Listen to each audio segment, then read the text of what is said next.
चलो भाई, आज कूलम्ब्स लॉ का लास्ट वाला पार्ट करते हैं, vectorial form of Coulomb's law. ठीक है, इसको खत्म करते हैं, फिर नेक्स्ट टॉपिक देखते हैं।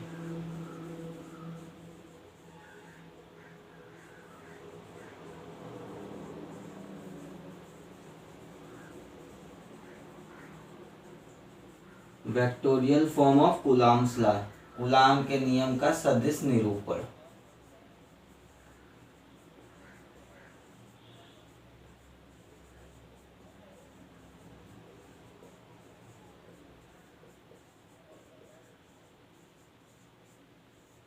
छोटा सा टॉपिक है, आप बड़े आराम से समझोगे। कूलाम का नियम क्या कहता है? देखो, एक पॉइंट चार्ज यहाँ Q1, दूसरा पॉइंट चार्ज यहाँ Q2 और बीच की डिस्टेंस R। इतनी सारी चीज हम पढ़ चुके हैं। हमें निकालना क्या आता है? फोर्स निकालना। और F की वैल्यू कितनी आती थी? 1/4πε0 Q1 Q2 divided by R²। ठीक है, ये फोर्स का क्या चीज है? ये जो है फोर्स का मैग्नीट्यूड है, परिमाण है, मैग्नीट्यूड है।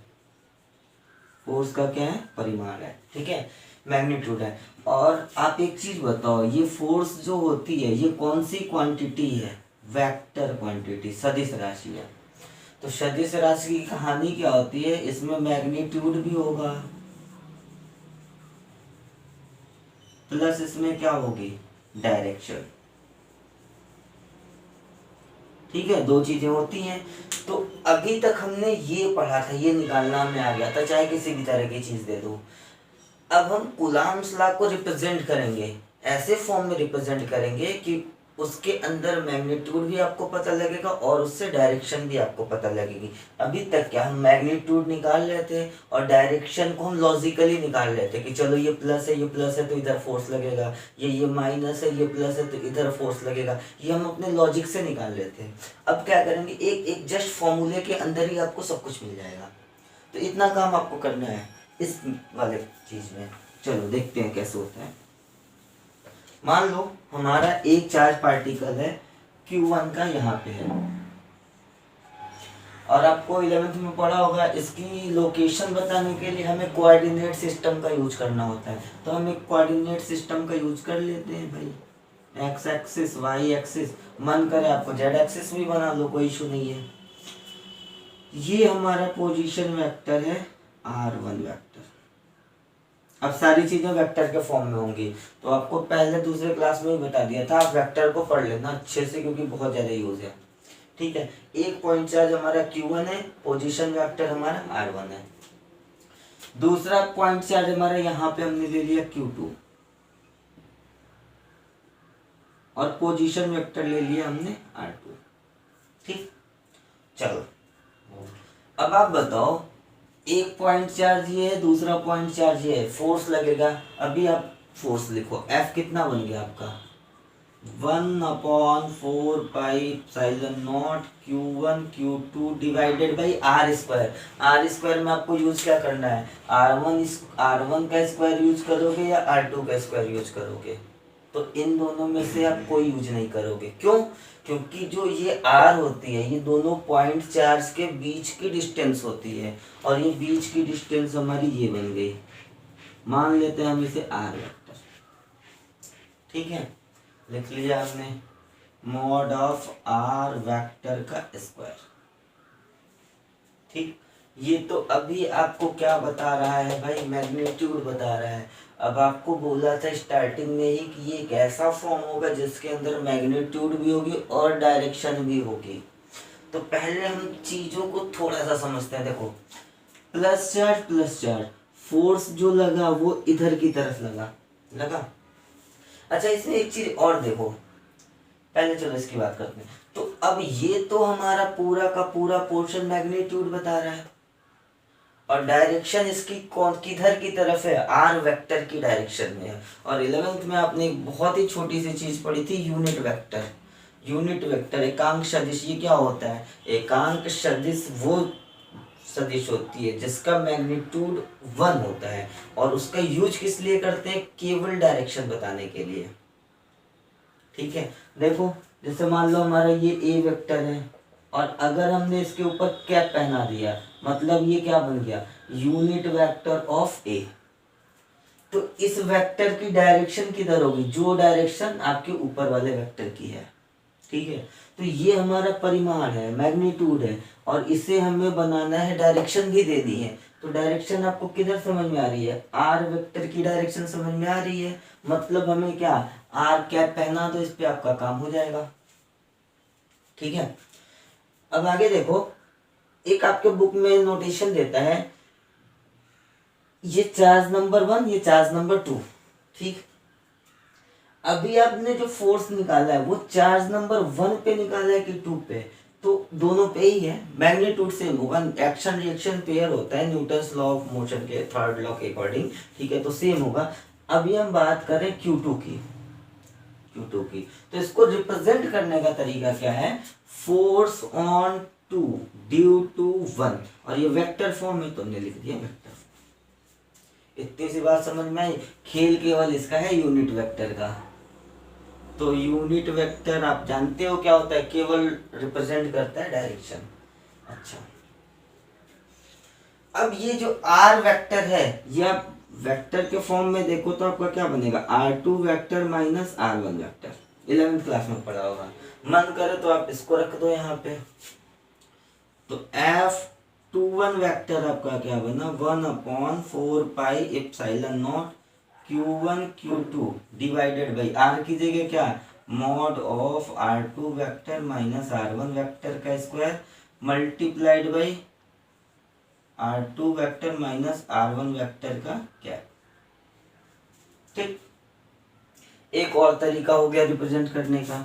एक चीज और देखो, ए कैप जो होती है हमारी वो कितनी होती है, A vector divided by mod of A. ये सारी 11th की चीज है, इसको मैं यहाँ पे आपको डिस्कस नहीं कर रहा, आई थिंक आपको सब पता होगा। आप यहां से अगर आर कैप निकालो तो क्या बनेगा, R vector divided by mod of R vector, ये बनेगा। ये वाली वैल्यू उठा के यहाँ पुट करो, एक फॉर्म आपको और मिल गया, F21 वेक्टर कितना, 1/4 pi epsilon naught Q1 Q2, ठीक।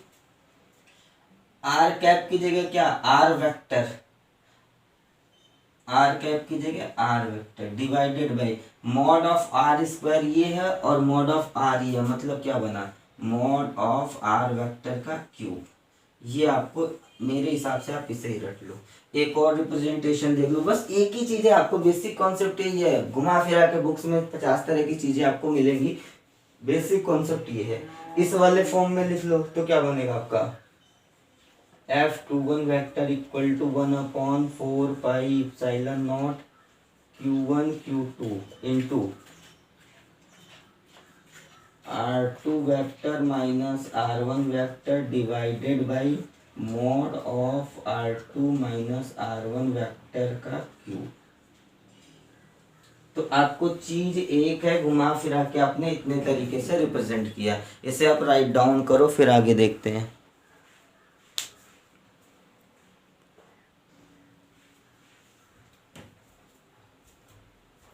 ठीक है, अच्छा, अगर आपको f ऑफ 1 2 वेक्टर निकालना है, ध्यान देना थोड़ा सा, मैं इसको थोड़ा किनारे का मिटाता हूँ, बस आपको स्पेस थोड़ी कम है। अभी हमने क्या निकाला, F21 मतलब क्या, फोर्स ऑन 2 ड्यू टू 1, दूसरे पे जिस पे फोर्स लगेगा उसको पहले लिखा, उसके जिसकी वजह से लगा उसको बाद में लिखा। अगर हमें निकालना हो f ऑफ 1 2 वेक्टर, तो ध्यान से देखो, मैग्नीट्यूड तो सेम रहेगा, कूलाम साहब ने बता दिया। क्या डायरेक्शन बदल जाएगी, भाई ये प्लस, इसकी वजह से फोर्स की डायरेक्शन इधर, हमें बात इसकी करनी है। तो इस प्लस की वजह से फोर्स की डायरेक्शन किधर बनी, इधर बनी। तो फॉर्मूला तो सब कुछ सेम रहेगा, फॉर्मूला आपका सब कुछ सेम है, बस डायरेक्शन अपोजिट हो जा रही है।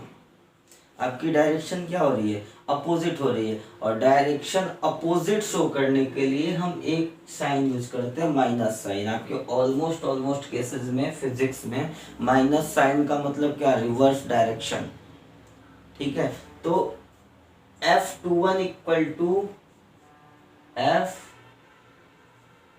F12 इक्वल टू F21 आप लिख सकते हो। मैं ये तो हटा दो क्योंकि ये डायरेक्शन की बात कर रहे हैं, इसमें डायरेक्शन इंक्लूडेड है। ठीक है, और आपको पहले ही पता है mod of F12 equal to mod of F21। इतनी बात ये हो गई आपकी। तो इतना तामझाम करने से अच्छा एक छोटी सी चीज आप देख लो, इसको आप राइट डाउन करो, बाकी एक छोटी सी चीज बताता हूँ, उसी से आपका सारा कुछ हो जाएगा।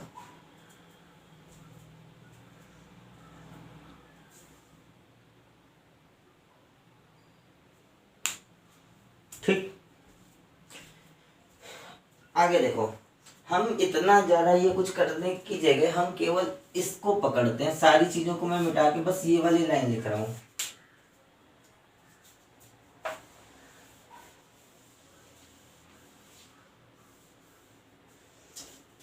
कॉमन सेंस यूज करो।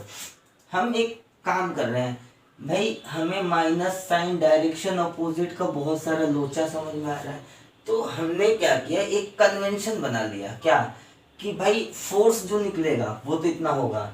ये जो आर वेक्टर है इसको हमने लिख लिया F21 1/4 pi Q1 Q2 into R vector divided by mod of RQ।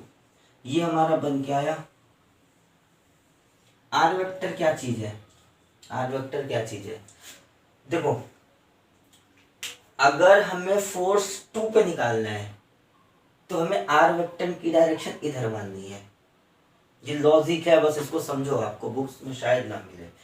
अगर हमें फोर्स 2 पे निकालना है तो आर वेक्टर की डायरेक्शन किधर होगी, 2 की तरफ। फोर्स 1 पे निकालना है तो आर वेक्टर की डायरेक्शन किधर होगी, 1 की तरफ। मतलब ये हम लिख सकते हैं आर वेक्टर की डायरेक्शन किधर होगी,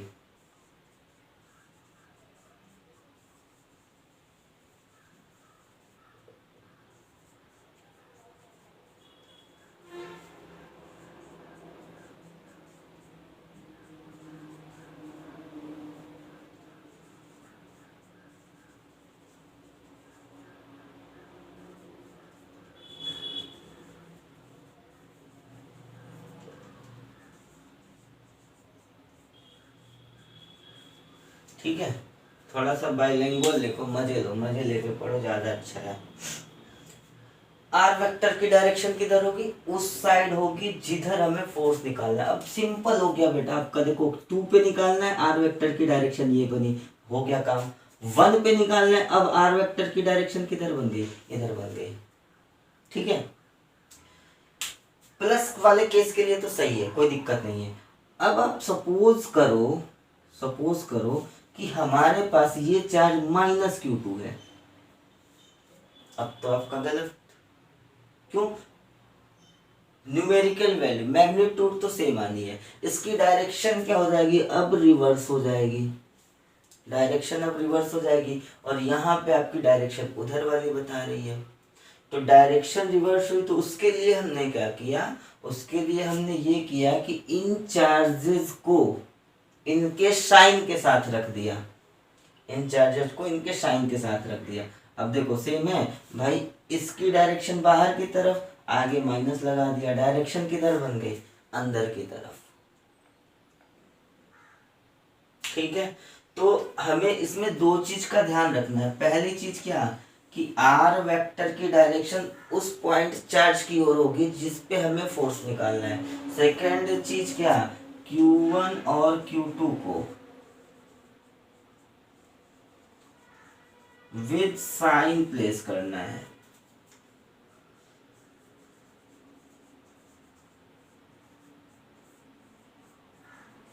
विद साइन प्लेस करना है, ठीक है। Q1 और Q2 को विद साइन प्लेस करने का मतलब क्या, अभी देखो आप जितने सारे इसके पहले आपने क्वेश्चन किया होगा उसमें आपने बस Q1 और Q2 की वैल्यू रखी होगी, वो 5 कूलम है -5 कूलम, इससे आपको कोई मतलब नहीं था। क्यों, क्योंकि आपको केवल चाहिए था मैग्नीट्यूड, डायरेक्शन तो आप लॉजिक से निकाल रहे थे, डायरेक्शन आपने क्या किया था, लॉजिक से निकाला था। और यहाँ पे आपको क्या करना है, यहाँ पे ये चीज है कि ये वाला जो फोर्स है इसी के अंदर आपको डायरेक्शन भी इंक्लूड करनी है। तो डायरेक्शन इंक्लूड करने के लिए हमने क्या किया, इनको साइन के साथ रखा और आर वेक्टर की डायरेक्शन को क्या किया, उस पॉइंट चार्ज की तरफ इंडिकेट किया जिस पॉइंट चार्ज पे हमें फोर्स निकालना है। सिंपल बन गया है आपका। और आपको अगर वेक्टोरियल फॉर्म में लिखना है तो Q1 और Q2 को साइन के साथ रखो। आपको क्वेश्चन सॉल्व करने हैं तो केवल और केवल मैग्नीट्यूड लो, क्योंकि साइन आपको रिप्रेजेंट करता है डायरेक्शन, और वो आप लॉजिक से भी निकाल सकते हो, कोई बहुत बड़ी चीज नहीं है। ठीक है, तो ये आपका था vectorial form of Coulomb's law. इससे ज्यादा इसमें कुछ नहीं है। ठीक है, एक छोटी सी चीज, छोटा सा पॉइंट मैं आपको और बताता हूँ। अब आई थिंक इतनी आपके अंदर कॉन्सेप्ट डेवलप हो गई होगी कि आप वो चीज समझ सकते हो। तो आपको एक छोटा सा कॉन्सेप्ट पिछली क्लास से रिलेटेड बताता हूँ कि क्या है वो।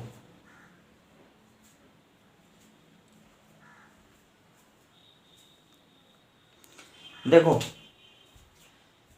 फोर्स जो आती है वो कितनी आती है, 1/4πε0 Q1 Q2 divided by R square. ये इप्सिलॉन नॉट क्या है, परमिटिविटी ऑफ फ्री स्पेस, निर्वात की विद्युतशीलता। और जैसे ही आप मीडियम चेंज करते हो इसकी वैल्यू चेंज हो जाती है, और उसकी वजह से फोर्स की वैल्यू आपकी क्या हो जाती है, डिक्रीज कर जाती है। फोर्स की वैल्यू क्या कर गई, डिक्रीज कर गई। क्यों डिक्रीज कर गई, कैसे कर गई, ये थोड़ा सा देख लेते हैं, बस 2 मिनट का कॉन्सेप्ट है। जैसे आपने सपोज कर लो यहाँ पे एक पॉइंट चार्ज रखा Q1, और इससे सम डिस्टेंस कुछ दूरी पे यहाँ पे एक पॉइंट चार्ज रखा Q2, यहाँ पे आपने पॉइंट चार्ज डाल दिया Q3, और यहाँ पे पॉइंट चार्ज डाल दिया Q4। ठीक है, बीच की कुछ भी डिस्टेंस है, इसको मान लो R1 है, ये डिस्टेंस आपकी R2 है, और ये डिस्टेंस आपकी R3 है। F12 लिखा हमने, मतलब क्या, फोर्स ऑन 1 ड्यू टू 2, एक पे लगने वाला बल 2 की वजह से। मान लेते हैं रैंडमली कैलकुलेट हमने किया, 2 न्यूटन आया। कितना आ गया, 2 newton. F1 of 3, force on 1 due to 3, एक पे लगने वाला बल 3 की वजह से, मान लिया 4 न्यूटन है। ठीक है, force on 1 due to 4,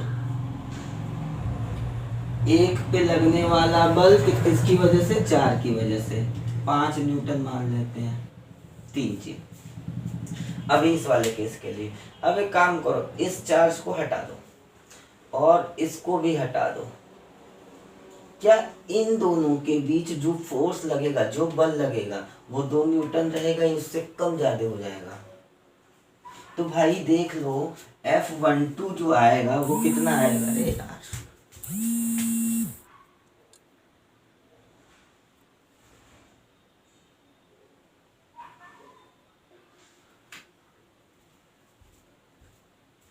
F12 जो आएगा, चाहे चार्जेस रहे चाहे ना रहे, 1/4πε0 Q1 Q2 divided by R square ही तो होगा। वैल्यू चाहे रखो चाहे ना रखो कोई फर्क नहीं पड़ती। ठीक है, तो एक यहाँ से कॉन्सेप्ट निकल के आया क्या, कि 2 चार्जेस के बीच लगने वाला फोर्स तीसरे चार्ज के प्रेजेंस या अब्सेंस पे डिपेंड नहीं करता है। इस बात को आप लिख लेना, 2 चार्जेस के बीच लगने वाला फोर्स तीसरे चार्ज के प्रेजेंस और अब्सेंस पे डिपेंड नहीं करता है। क्लियर हो गई होगी इतनी बात। चलो मीडियम चेंज करके हम देखते हैं क्या हो सकता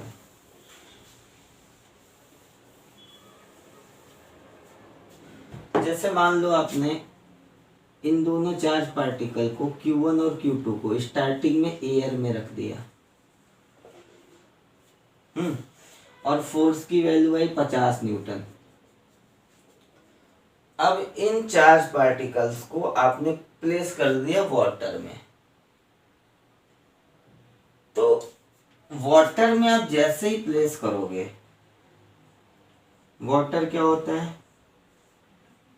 H2O, O पे कैसा साइन है, नेगेटिव, और H पे कैसा, पॉजिटिव। तो इसको सारे, ये प्लस है तो सारे नेगेटिव घेर लेंगे, घेर लेंगे। चलो, जब ये एयर में रखे थे तो 50 न्यूटन का फोर्स लगा था इधर की तरफ। जब वाटर में रखोगे तो इसे क्या कर लिया, निगेटिव, सारे निगेटिव ने घेर लिया। अब देखो यहाँ भी पॉजिटिव है तो इसके कुछ निगेटिव को अपनी तरफ खींचेगा, यानी यहाँ पे निगेटिव चार्ज डेंसिटी थोड़ी सी बढ़ गई, नेगेटिव चार्ज डेंसिटी थोड़ी सी बढ़ गई। और नेगेटिव चार्ज डेंसिटी थोड़ी सी बढ़ी तो यहाँ पे ये चार्ज प्लस और इधर माइनस, थोड़ा सा फोर्स तो इधर की तरफ लगेगा ही लगेगा। इस पे नेट फोर्स कितना आया, पहले था 50 न्यूटन, अभी मान लेते हैं 5 न्यूटन का, -5 कितना बन गया अब आपका 45 न्यूटन। तो ये आपका छोटा सा कॉन्सेप्ट था कि मीडियम में डालने पे चार्ज की फोर्स की वैल्यू क्या हो जाती है, डिक्रीज कर जाती है। ठीक है, इतना मेरी साइड से कूलॉम्स लॉ आपका खत्म हो गया है। अब आपका काम है आप कॉन्सेप्ट को सीखो, क्वेश्चन लगाओ। नेक्स्ट क्लास में हम इलेक्ट्रिक फील्ड पे आएंगे।